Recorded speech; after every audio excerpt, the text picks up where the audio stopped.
पड़ा हुआ तस्वर किया जाए। मैं सप्लीमेंट्री सर, मेरा जो सवाल था वो ये था कि जो सूबे में कैदी हैं उनको जो अज़वाजी हकूक़ हासिल हैं या नहीं। मैं जवाब से मुतमईन हूँ, और क्योंकि ये इंसानी हकूक़ से मुतल्लिक है।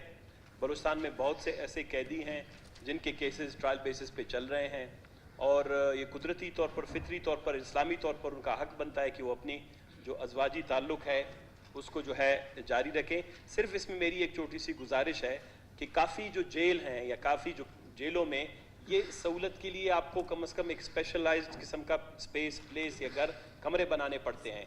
तो बलूचिस्तान के काफ़ी जेल खानों में, बलूचिस्तान के जो कैद खाने हैं उनमें ये चीज़ नहीं है।